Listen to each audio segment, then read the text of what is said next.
All right, well, welcome everyone to our first mock mediation session. So this will be one of 5 sessions. We're going to do, basically the first one will be an overview of a 60-minute mock mediation. So my name is Andrea Veal. I'm an instruction specialist with the Arizona Bar Foundation. We do a lot with mock mediation in Arizona. So I'm here just to kind of help out.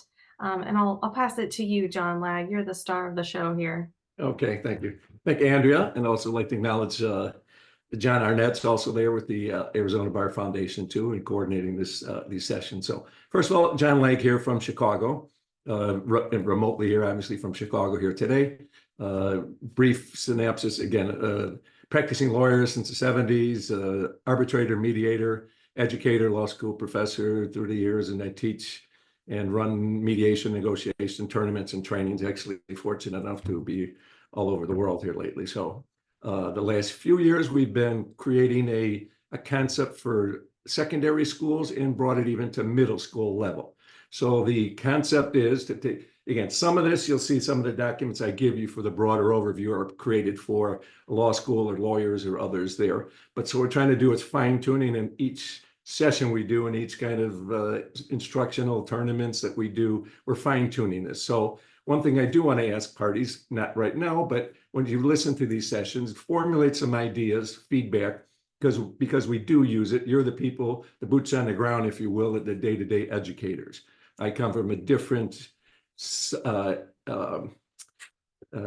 group. They're adults, first of all, over 18. So high school and middle schools have different needs and wants and other matters. So trying to, again, some people say dumb it down. I say no, no, no, make it appropriate level to make it appropriate, the education for the grade levels. In the high school, a little different from the middle schools. So again, a little bit about that. So we trying to have a good concept here. We've fine-tuned, and I think we're pretty much there. So we do look for your feedback. So we have about 45 minutes here today. So I want to say, first, we'll do a little bit of the lecture, the PowerPoints, or the broader overview. And we did distribute some materials, and we'll distribute some through the other sessions too. Some of them written more of the law school level. We're going to condense those and formulate those a little better for the high school and middle school levels. So to be better instructional tools for you with your students too. The first point of order, I guess, is the tournaments. Tournaments are sort of the prize. And at this point, we don't have the finite day, but it looks like in November 2024 in person in the Phoenix area. We did the last last 2 in-person ones last year. They were well attended, and I think the level of interest there was very positive. That's what really generates it. We fine-tune each one that we've done. And again, everywhere we've done these, the parents, the teachers, the educators say, keep doing this. There's nothing else like this. It's not just the legal level, if you will. This is not some are junior lawyers already. They're in that lawyer track and they kind of dress and look the part. But this is sort of a broader concept for all types of dispute resolutions. Negotiation, again, mediation at its core, is my terminology, at its core is a guided negotiation. So the mediator is a skilled individual who guides the parties and their advocates. And when we're dealing with this, because of this level, especially if you make it too legalese, plaintiff, defendants, millions here, and legal case law, way over their heads. For many law students, the cases, you have an hour session, it's too much involved. So you want a general concept. Some will give them an experience to cases that involve legal disputes in courts, plaintiffs, defendants, so that law and order sort of thing, if you will. But we have to differentiate because students think this is like, fight, fight, fight. And again, the euphemism, I know it's more this. It's like, this is mediations to resolve it together, not against. There's, again, win-win is the term, but if you say win, somebody loses, find an acceptable solution where both parties buy into it is general, the goal everybody's looking for. So these are life skills that we're trying to teach it. Some educators have said, basically, I'm trying to keep my kids from getting shot from the bus to their houses. So there's different levels of dispute resolution. And again, this is for all parties, from all sort of socioeconomic levels and experiences. So we try to make it tools that are transferable to anywhere, whether it be the students in school. So some of the cases too, we'll ask you to help us, if you will, to give more information when we create cases. I write a number of cases to make them more appropriate and interesting for students. That being said, the initial description here, you want to put the, or you have it up there. Thank you, Andrea. The overview of 60-minute mock mediation. So we'll try and keep this 15, 20 minutes of sort of lecture to, and they'll have a 60-minute mediation timeline. It gives you sort of a breakdown of what happens day of mediation, and then we'll go from there a little more too. And I definitely will give opportunity to parties to some dialogue. If you have questions, put them in the chat box. It's a little hard for me to, put my head up there. It makes me look a little bald up there when I look too close for that fine tune there, but she'll filter them out. And then later on, what I try to do, maybe not this session perhaps, but sometimes we get participation where if we have an opening statement, like speed dating, I call it, here's a speed opening statement. I'll pick two people over there, two names. Okay, you're this party, that party, give an opening statement. And then put you on the spot, and then you see how it is when you transfer these skills to your students, if you will. And that being said, first time, 60 minutes we determine is a mock mediation. That's a timeline. Any longer than that, forget it, because it becomes too involved, fight, and this is a learning process. So it's an educational endeavor first of all. Tournaments and competition is secondary. But again, that creates the buzz, if you will, the excitement, and people want trophies and certificates and all these things. That's nice, but the winning is, again, having a competition in mediation is a contradiction in terms oftentimes, because it's not to beat and win, but it is competition. You judging skills, knowledge and skill is what we're doing, the experiential level. The students get involved and do it.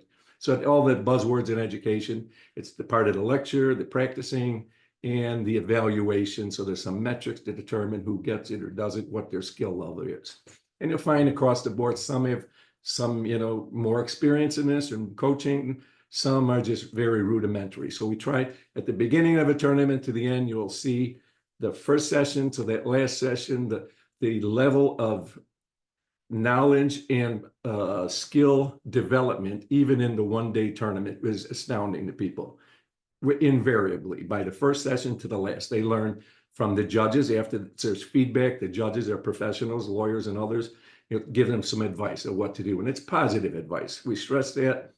Constructive, not criticism, but constructive advice, if you will, in what to do and how to do it, and noting what it is. So, and they learn from the other students in these sessions too.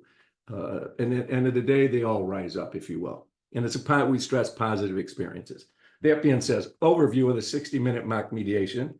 If we will go, again, there's parts of the mediation. Next slide, please. We set up the mediator. Again, here's the participants.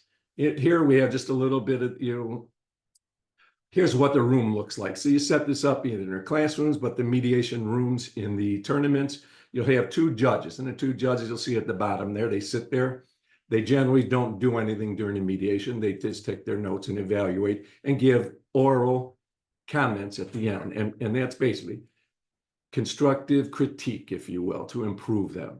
And it's generally, in rule of thumb, is two positive things and one, you could work on this better. Instead of don't do this, you have to do that. And we stress not war stories. Oh, I've been a judge for 100 years and Bob invented sliced bread. Who cares? It's about the students. And I beat that into their heads quite strongly. It's not about you, it's about the students. Give the best expertise from it's not a dialogue with the students at the end.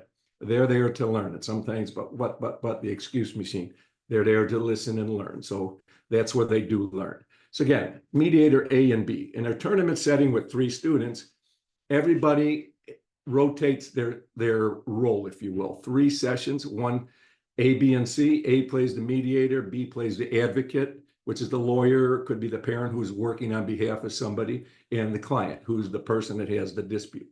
Next round, you switch those roles. So mediator A and B, we have co-mediators. For one, it makes sense because you have 3 people, then everybody gets a chance in 3 rounds. But also, mediator, you're active, involved in all sessions. The spotlight's on you. So it helps to have the 2 work with each other. You grade them separately. We'll get into that later, but they work together and in the teamwork there. And then advocate and client, you'll see on the tables there. In this level 2, I usually mark and say, here, you're the advocate. In law schools and others, they sit everywhere, and when you're judging, you can't tell who's who. But in these levels, when they have the tables marked, you sit here, so everybody knows you're advocate A over here, the top left. You're advocate B, you're on the top right. Those are one team. The advocate client's a team. advocate client on the other team there, mediators on two separate teams, not the same teams as everyone else. So there's the table itself, if you will, the setup. When we say advocate in this, especially in this level, doesn't have to be a lawyer.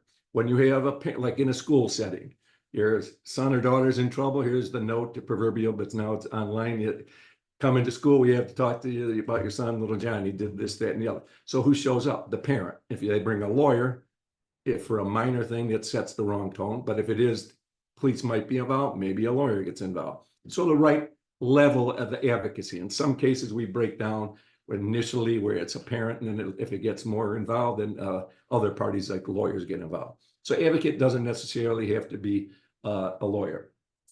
4 teams, the roles, excuse me, 2 distinctions here. In the high school, the secondary school level, we'll set up our tournament schedule when we have the 1-hour sessions. They're pretty much on their own. The judges just stay there and say, here, you have 60 minutes. And at 60 minutes, we say, thank you very much, you're finished. The middle school, we found it's more instructional tournament because any number of reasons we find that for them just to get the idea of timing, because we can't evaluate some skill like your conference or caucus unless we see you do it.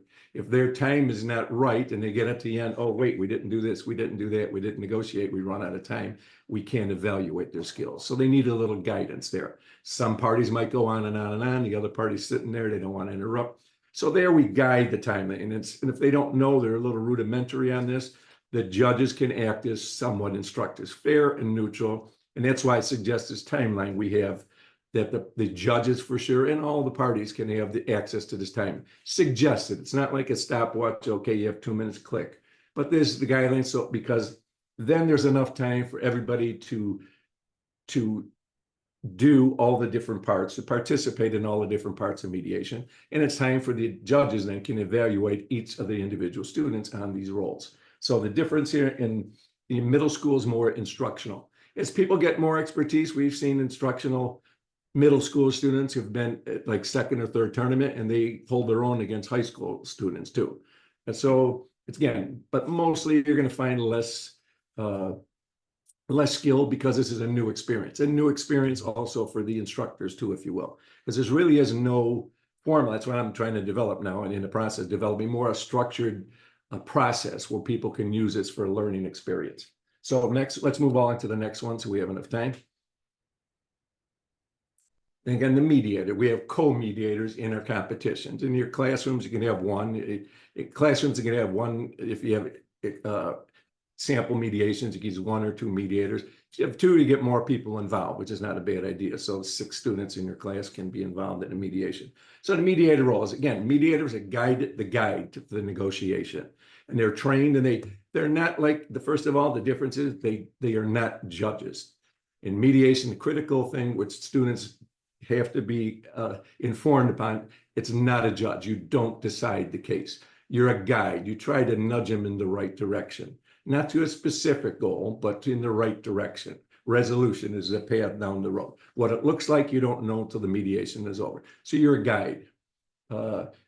Facilitates the process. So the mediator generally will tell them, here's what we're going to do today. Okay, here's how much time we have. They develop rapport with the parties. Somebody you can trust. You walk in a room, is this a mean old son of a gun who's going to tell me this? Or is it somebody I can trust and seems nice and fair, where I can bare my soul that this could be a productive day here? And then you develop trust. And then you develop with the parties. Everybody develops that trust. Can I trust them? And I'm going to tell them this confidential information. Can I trust him or her with it? Each student must co-mediate a case with another from a different team. So in the 3 rounds, they move around, but there's 2 mediators in each room. They judge in how well they work. Part of the ballots, we'll get to ballots in one of our sessions, what the criteria is for judging the parties at the mediation, part of which is working together. You don't want one mediator to sabotage the other one because I want to beat you and say, no, I got this, be quiet. You want to help. And again, part of the technique there is if the mediator is less skilled than the other, the one is a little more skilled, instead of interjecting, oh, I know. You say, well, Mary, don't forget to talk about confidentiality. Oh, thank you. Guiding the other one. That's a positive, that you're helping the other party, guiding the co-mediator, if you will, to guide the parties to resolution. Next slide, please. So then the mediator the leader, if you will. It's not hard and firm, and especially this level. In law schools, you have trophy hunters, I call them. They try to game the system, if you will. They try to steal agendas and say, no, we're not going to do caucus. No, we're going to. In this level, they have to play along with the rules. They can't say, right now, we're doing this. You work with the parties. I think now would be a good time to do a caucus. What do you think, Mary or Joe? Okay, to guide them. And I always quote, a mediator, you don't tell anybody anything, you're suggesting and guiding. If you're good at it and authentic, you kind of are telling them what to do, as opposed to you do this, you do that. Would you mind doing this? Explain the mediation process. Here's what we're doing today. Here's who I am, how much time we have. Eventually, there's an agenda. Agenda is really the topics of the day. What are the issues here? Is this going to go on and on and on forever? Is this going to talk about everything? No. What are the 5 main issues? 5 at the most. Especially 1 hour mediation, 3 to 5 at the most. Money is usually 1, apologies, feelings. And one other thing, confidentiality. One of the key things, distinctions, I mentioned this a number of times, key distinctions from mediation to any other form of dispute resolution, it's absolutely unique, is the confidentiality part. A neutral third party, the mediator. We have 3 or 4 confidentialities. The whole mediation is confidential. At the end of it, nobody tells anybody anything. Notes are destroyed. You can go on and on in your opening statement. Everything's confidential. Nothing leaves the room unless you want something to leave the room. That here's our agreement. Your restaurant, we acknowledge your food is good. It's not, there was that rat poison. Forget about all that. So it's like you can reestablish reputations. You can say, here's what we're going to say. Nothing, or we both have come to a conclusion and we're both happy. I'd eat at that restaurant again, whatever the case may be. So you can say something. And the caucus we'll get to, is that's a private conversation. What stays there, what happens there, nothing leaves that caucus. So the mediator, again, when you have a lawyer and a client, my client and I can't reveal their secrets. Yes, he told me he did it. He shot that person. No, no, no. The mediator has it. And you'll have a loyalty to this one person. The mediator has a duty to work for both. And if you have confidences from one, you can't tell that to the other party and vice versa. So that is absolutely unique in dispute resolution field, where the whole mediation is confidential unless parties agree to otherwise. In the caucus, it's confidential unless and until the parties say, yes, I want you to tell them this. So that's a key distinction in mediation. Clarifying positions. Okay, here it is. What's on the table? We have an agenda. You want this, you want that. Where are we at? And it guides the parties to the resolution and confidentiality. And then guide, sometimes you push a little bit, let them go, and it's an art form. If they're going toward the cliff falling off, wait a minute, let's take it easy. Let's go to a caucus here. Next slide, please. Client role. So you have the party. These are the parties in dispute. If it's a lawsuit or a dispute, sometimes there's disputes, there are no legal remedies. And it's like you either resolve it yourself or you face the consequences. Time that might be. The other part with mediation, one of the unique distinctions, you can get resolutions that you can't get anywhere. You go to court, you get money, you don't get money. You win, you lose. Whatever the case may be, it's usually about money or injunctions forcing you to do this, forcing you to do that. In mediation, the sky's the limit. As long as it's legal, I want an apology. Okay, we'll give you an apology. We'll get your job back for you. The court otherwise wouldn't be able to force the other party to get your job back. You have creative solutions. So it is endless solutions, party generated. So the client can come up with these. What do you really need? Wants and needs, I call it. Again, plaintiff and defendant.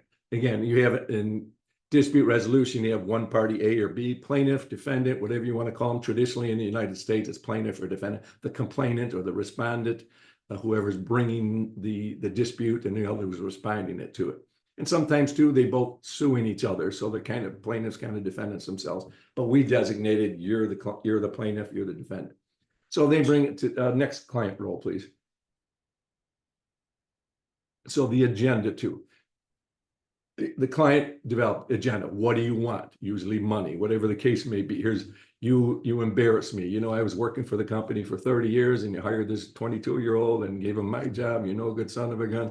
Whatever the case may be, they explain to it why they're there. And there's usually an emotional part to it. In business, maybe not as much, but there usually is some sort of emotional strong feelings, if you will, as opposed to factual basis for it. So the client's role is to be, I'm mad as heck, you son of a gun, you did this, and lighten it up. So you want to tell them their story. And the agenda in the first conference, they develop agenda. Here's what's important to me: 1, 2, and 3: money, apology, and confidentiality. Okay, what's the other party? What's important to you? I want the apology. I don't care about the money. They may have different versions of their 3 important matters. So you develop an agenda. So here's setting the table. Here's what we're talking about today. Here's what we're here for to use our time productively. Otherwise, it's just a free for all once, and there's no structure. And the mediator guides that, and they create it with them. They present factual matters and their interest. So they tell what really happened. I'm the head of this company and the widget company, and something that they know that the other parties don't.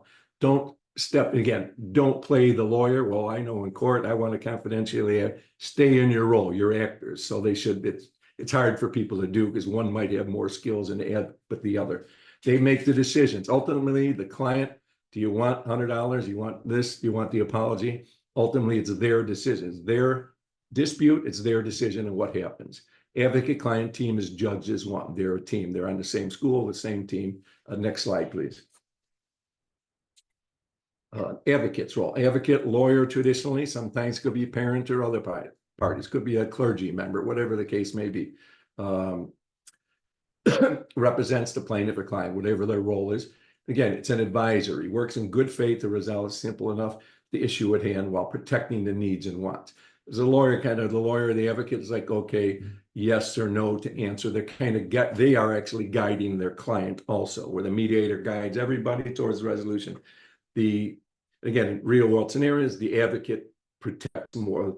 It's like usually guarded. Don't tell them this, don't tell them that. Most disputes, you're told by lawyers, don't say anything to anybody without me in the room. It goes through me. One of the unique facets about mediation is that everybody can talk to each other. I can't normally talk to another lawyer's client. It's unethical. In the room, parties are free to do it or not, or they can say no. But once there's trust development, I could say, well, Mary, could you tell me why it is you won't pay so-and-so, my client, such and such? Nowhere else can you do that. It's another unique tool from mediation. Okay, next slide.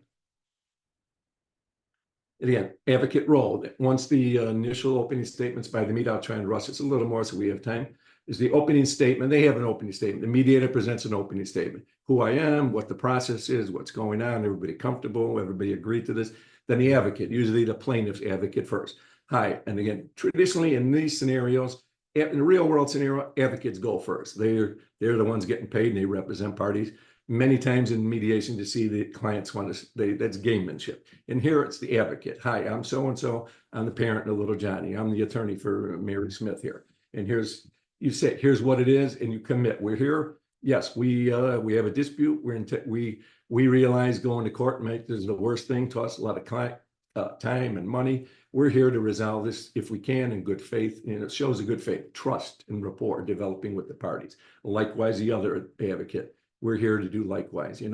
Here we send these nasty letters back and forth. Today we agreed, let's try and work together to get a resolution that both parties can accept. Again, legal status. Here we are, the short synopsis, not just reading all the facts. We sued them. The court says you better settle this or not, or be back in court for a month from now. Whatever the case may be, the legal status. And there's some motions pending. We think we have a good, strong case, and nobody wants to let the other party know they don't. Legal matters and advice to the client, and usually in the caucus. The decision influencers. It's important. The advocate role is to influence. You don't say, yes, we'll take the offer. Well, Mary, what do you think? Is it, in the caucus or privately, let me have a moment with my client. You think $10? How about we counter with $50, whatever the case may be. And again, I think this is a good resolution. If you don't, you're risking losing the whole thing. How would your life look? So you are decision influencers. That's part of the role of an advocate. And then that's, again, advocate client, one team. Next. And we got a couple here. Okay, steps in the mock mediation. Again, generally, everybody's in the room. And how we do it in the tournaments, everybody comes in the room. There's somebody who minds the room. It works the room for the tournament. Everybody here, the right teams. You make sure they're sitting in the right places. And it says, okay, you have 60 minutes. When you're ready, put your phones away. Nobody uses phones, communication, or anything else. When you're ready, click, and then there's the minute. So then mediators decide, they work together 1 hour ahead of time or half hour, depends on what our timing is. They get the confidential facts, and the two mediators now know that they're working together. So they prepare and they say, okay, I'm going to go first, you go second, I'll give, and we work together. So then the opening statements from the mediators first, short, we'll get to timeline in a second. Then generally the conference becomes first. Everybody's in the same room.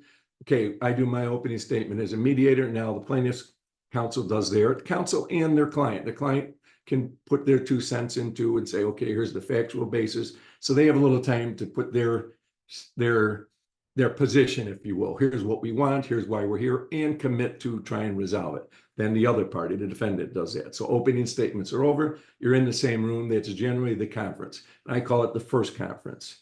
And they do the conference. Here's where we're at, setting the table. Here's what they want, what they know. And there's the discussion and dialogue, information gathering, which I'll get into later.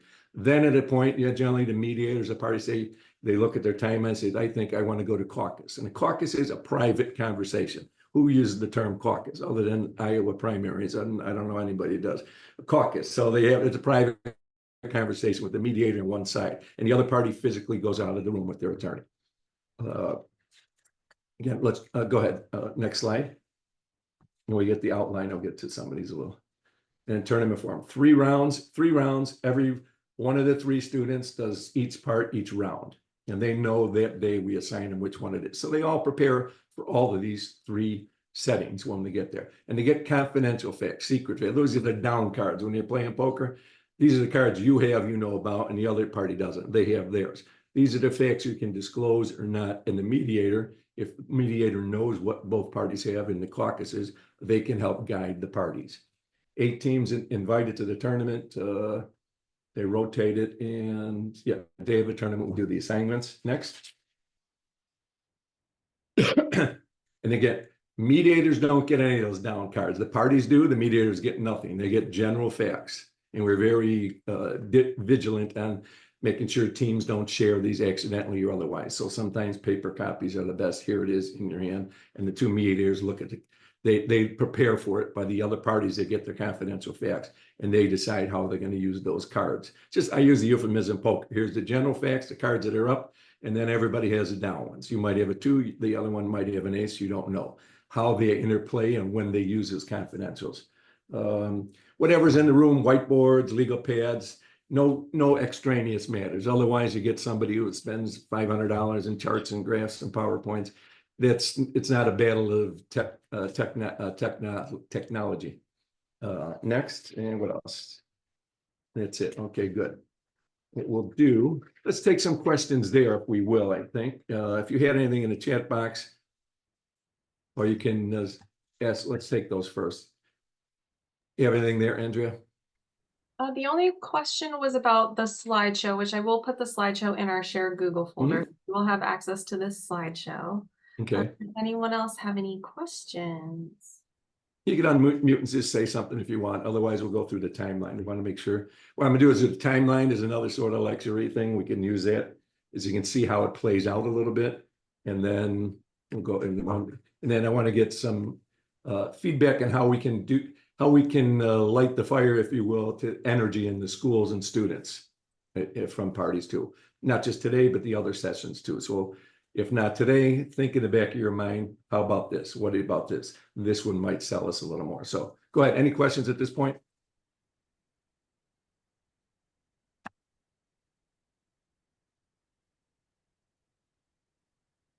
If not, and put them in the chat box later, unless there's something else, if there's another one that popped up or no. Okay, and then documents. Okay, good. And then later on, go ahead.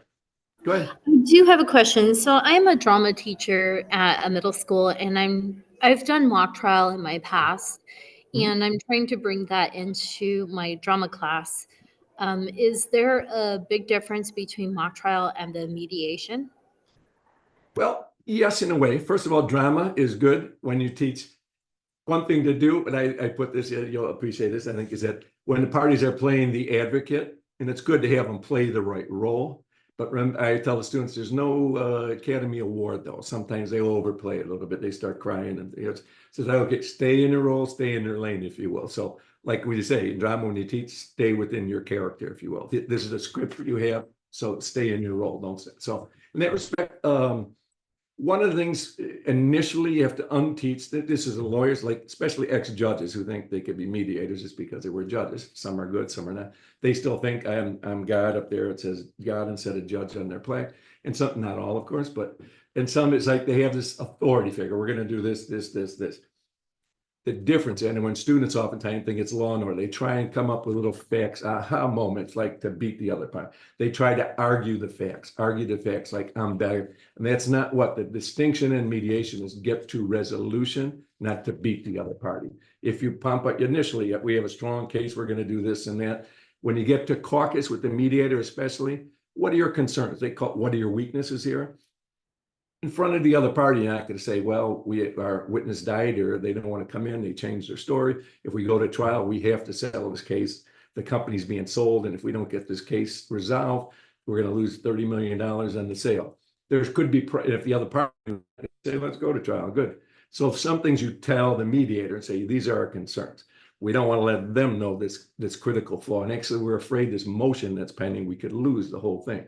So you have privacy, and you get the mediator to understand these things and work both parties to get to resolution. And they know that weaknesses and strengths. So that when they suggest things in front of everybody, they know already that the other party's inclined to take this or inclined to go there.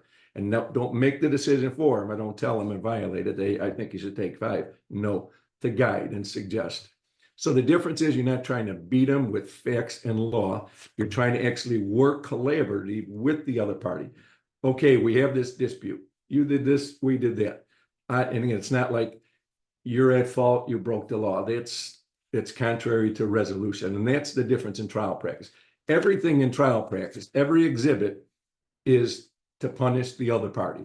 Everything is prejudicial to the other party. You're not going to say, look, we found this award the other party got. It says, parent of the year or business of the year. You're not going to put good evidence into the other party. Every bit of evidence one party's putting in is to beat the other party, to impeach them. Well, you lied and you lied. You cheated in 3rd grade, didn't you? Pulling up all these things to impeach the other party. Everything there is to beat the other party. That's the exact antithesis of mediation. This is to get the case resolved. Part of which is depends on the nature of the case, not just to resolve it, to get it over, but for peacemaking and healing. Sometimes the cases, not so much in the high school level, we use the healing process to get past it. This is the venting. In trial, the parties don't get to talk and give their side of the story unless you're under oath. What do you have to say? Well, I'd like to say, be quiet. Just you say yes or no. I'd like to say no, be quiet. And the judge tells you, you never have that opportunity. You never have the opportunity to discuss with the other party. Why did you do this? Why did you fire me? I was there 30 years. You know what? We feel horrible about that. But actually, we went and company was sold. We had to do this. We're terribly sorry. Or our delivery driver ran you over and you lost your leg.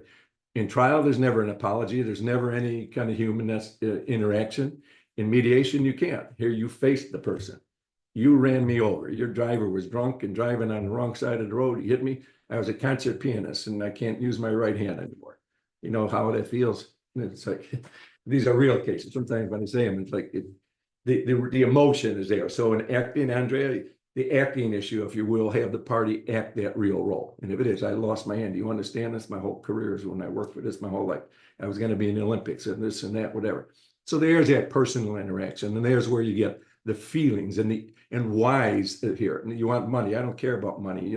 They want to have their thing, you son of a gun. And the other party, sometimes the power of the apology. First thing I want to say, big impersonal business here is that I personally didn't have anything to do with it, of course, but we feel bad about your injury. We're sorry this happened. We're here. We can't grow your leg back, but whatever the case may be, we want to make sure that this case is settled fairly and as best we can. And we understand, within the bounds of the law, my lawyer is going to advise me here, but we do care as a human being. That goes so much. And again, this is a little higher level than middle school and high school, if you will, but there's a difference in trial practice, and because that's more of a battle. That's more this is conciliatory. And it can provide peacemaking and healing. Anything else? Anything else?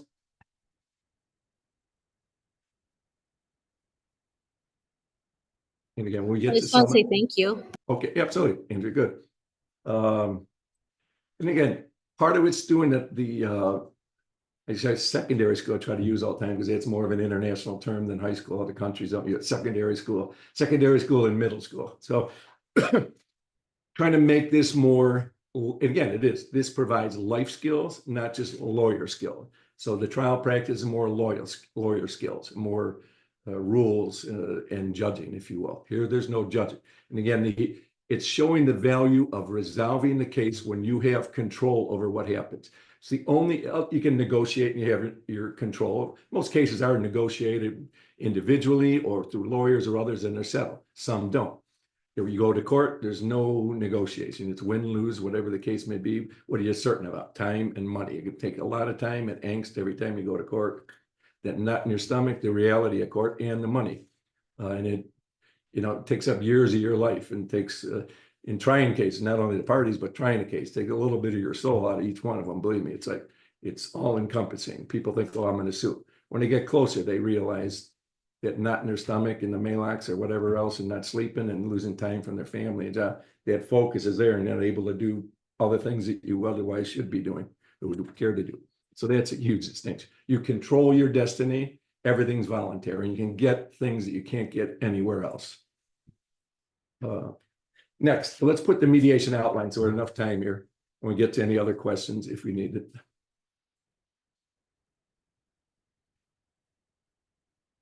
Okay, good.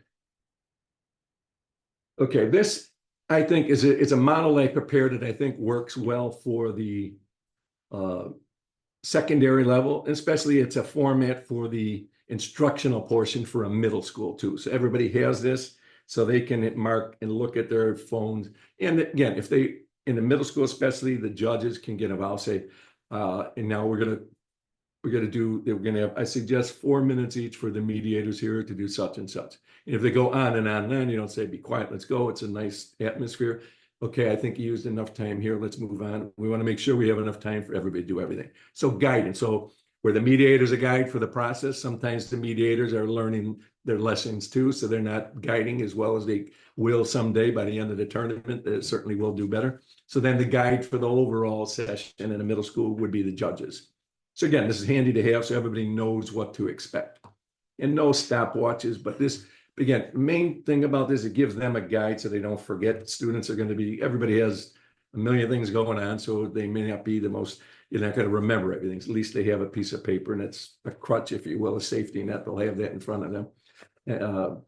So like 60 minutes, 1 hour session. So again, mediator 1 and 2, well, we have them set up at the table, mediator A, B, 1 and 2, whatever the case may be. They decide who goes first amongst them. And generally suggested about 4 minutes each. And they can both do their whole opening statement start to minute, but it's better generally to have them work together.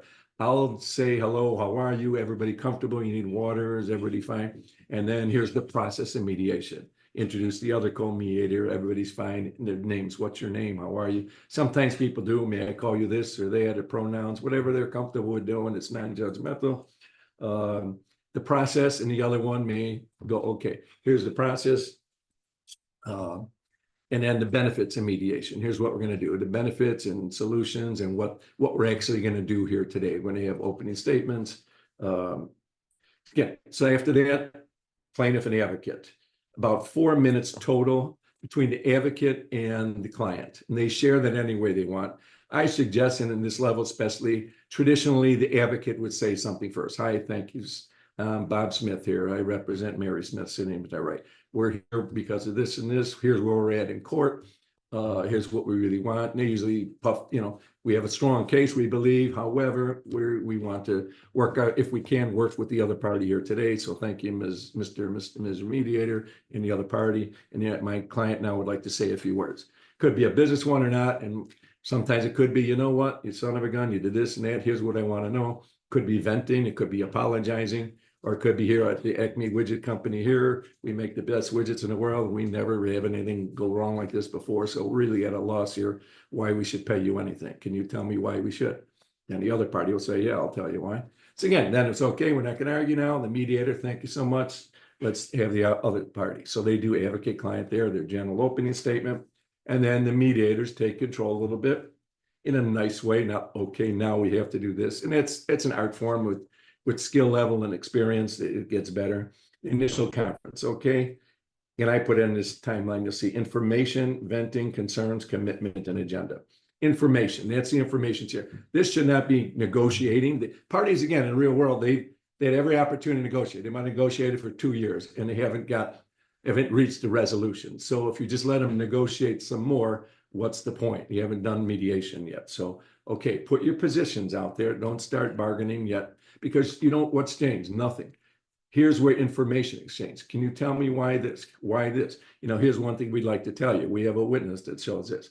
Did you know that such and such? No, I never knew that. You can reevaluate and change your idea and concept.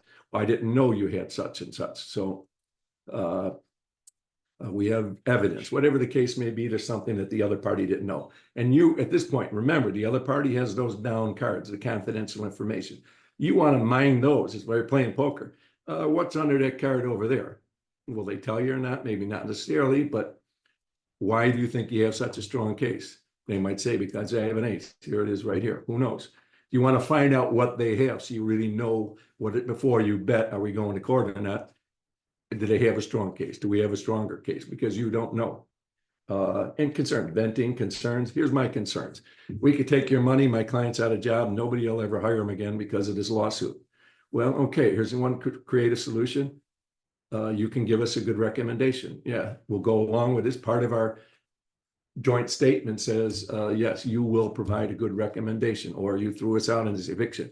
You will give us a good recommendation. He was a model tenant, fine. So you can get things here you can never get in court. And it answers Andrea Jenkins there before. What's different from trial? You can never get it in court. You win, you lose, you're in, you're out, done. And then you have a bad reputation. Everybody else looks, oh, you filed suit, you were evicted, you lost your job. How are you going to get another job? Or so you can get things here. So commitment and the agenda. And initial conference, that's where the both parties say, here are the major issues. And the mediator kind of guides that. Some party will say A, B, and C, that's it. That's what we're talking about. Well, why don't we talk to the other side, see what they have to say? Say, okay, well, and we agree money is number one, but however, we want this and this, which you didn't bring up. So some other mediator says, okay, let's put all these again. They can use blackboard, whiteboard, piece of paper. Okay, agenda item number 1, 2, 3. Okay, everybody agree this is what we're going to talk about. Yes. So now there's focus to it, to everybody. And they can use that again. Okay, we resolved issue 1. We're going to do this. Everybody agreed to that? Sure. Now let's talk about number 2. Again, initial conference, then we go to a caucus. Somewhere along the line, the mediators could suggest it, or the parties could say, you know what? And if it gets a heated discussion, start pointing fingers, okay, I think now's the time to have this caucus, which is this private discussion. So then the plaintiff traditionally does it first. And you could say that plaintiff traditionally does it, if you don't mind. And then here everybody should get along. They shouldn't play gamemanship. Well, no, we don't want to go first. We're going to go second. They'll go along. The other party physically goes out of the room with their attorney, close the door. They don't talk to anybody. They can talk amongst themselves. They don't talk to coaches or anybody else. And then the caucus, which we have about 8 minutes is sufficient. If they only do 1 minute, it's not really sufficient. They should do 4 minutes, probably minimum, at least to do something. If they're running out of time at the end, you could cut it short. But they need to do something meaningful because you're being evaluated by the judges. And I can't evaluate your skill set unless you actually do it. And I can't evaluate the mediator's skill set in running a caucus or with the parties. And again, one distinction we make here too, so fairness to make it even. We have 2 mediators. One mediator, you don't have to remember all this now, but one mediator does the first caucus with one party. And the other one just sits back and just, yes, thank you. If they forget something, short and sweet comment. One, because I want to evaluate you, mediator A, and your skills in a caucus. And then the other mediator will do the other party. So instead of like both of them doing it together, I want to see your level. Otherwise, they work against each other. Here's a point where they're not cooperating.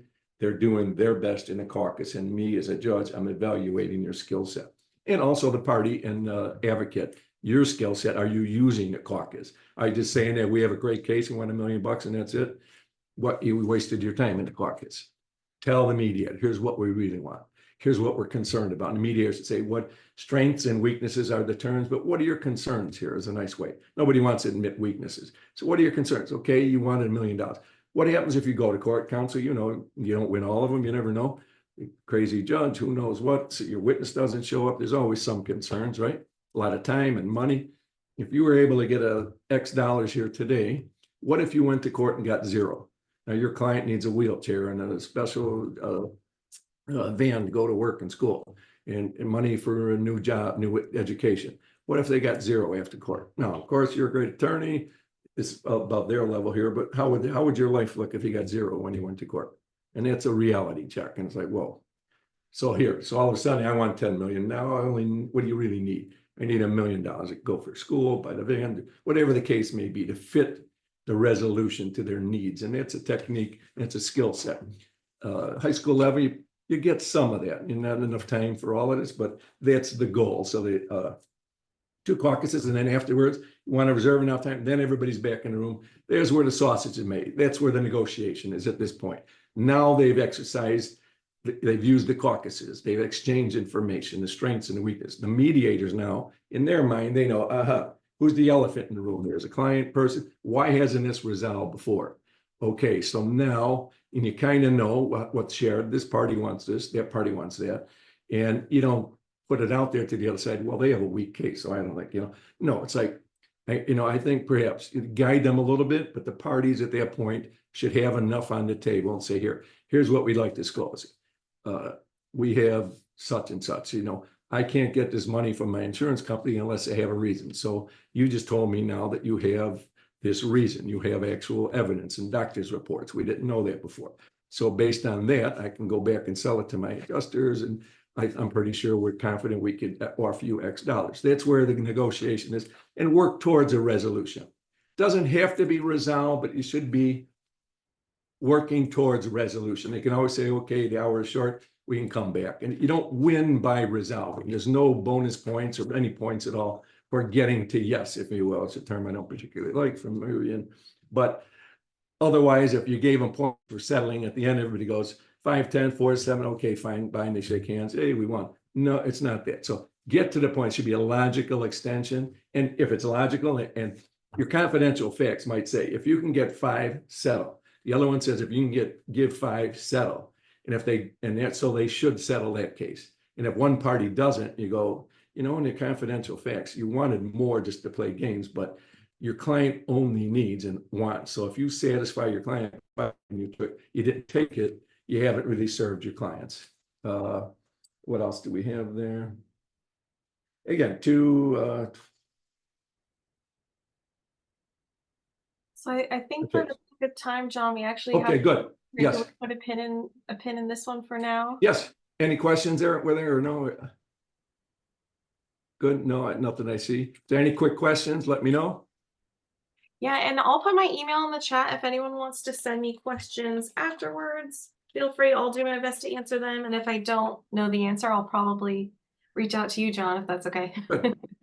Quickly, as again, in the next sessions, trying to get this, again, these are life skills. It's again for anybody, not just the instructors to instruct the students, but these are skills that are good for everybody. Later on, there's only so much time in these sessions. I'm more than happy to give other sessions, if you will, on negotiation, mediation, how it all fits in. But the level to get this, the interest in the students.